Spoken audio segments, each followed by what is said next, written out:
लिंगायत महासभेच्या निर्णयाला शासनाचा ब्रेक आहे। भरती परीक्षेवरून आरोप प्रत्यारोप आहेत। प्रशासनाला क्रेडिट मिळाला नको म्हणून या ठिकाणी हा सगळा प्रयत्न आहे असा आरोप आहे। मनसेचा सत्ताधाऱ्यांना टोल आहे।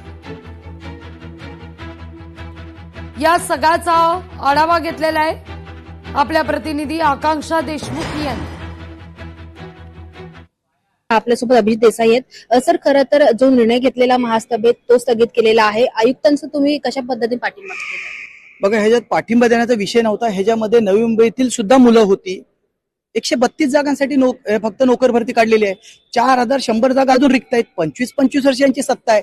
तुम्ही नोकर भरती केली नव्हती म्हणून प्रशासक काळामध्ये आयुक्तांनी असे भरती काढलेली आहे। हे काय काल रात्री काढलं आणि आज त्यांची परीक्षा असं नाही ना। हे परीक्षेचं नियोजन ऑलरेडी ठरलेलं होतं। बरं, तुम्हाला एखाद्या गोष्टीला आक्षेप होता तर तुम्ही आयुक्तांशी बोलायला पाहिजे होतं अगोदर की बाबा मला नवी मुंबईतली मुलांना नोकरी मिळायला पाहिजे, तुम्ही नवी मुंबईत परीक्षा घ्या म्हणून।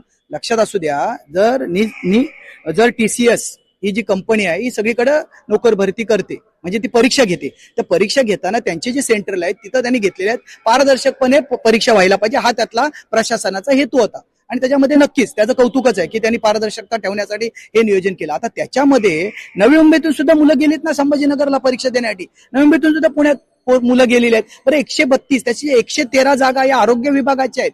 आज परीक्षा चालू झालेली आहे त्याची आणि काल रात्री तुम्ही सभागृहामध्ये संध्याकाळी सांगता की हे करा म्हणून, भरती स्थगित करा म्हणून, की हे घेऊ नका, परीक्षा घेऊ नका। हा अन्याय नाही का मुलांवर? किती ताण येईल या गोष्टीवर? त्यांच्या मनाप्रमाणेच प्रस्ताव आले पाहिजेत असं त्यांचा जो अट्टाहास आहे, त्या अट्टाहासापायीच हे सगळं होते। याच्यामध्ये नवी मुंबईकरांचं पूर्ण आर्थिक नुकसान होते। नवी मुंबईकरांना ज्या सेवा सुविधा मिळायला पाहिजेत त्या वेळेवर मिळत नाहीत आणि पुढे तर आर्थिक अजून हे झालं। अशा भरती प्रक्रिया जर प्रत्येक गोष्ट कोर्टात जायला लागली तर नवी मुंबईचं काही भलं होण्याची शक्यता सुतराम सुद्धा नाही। लोकशाही मराठी ऐका, पहा, जागरूक रहा।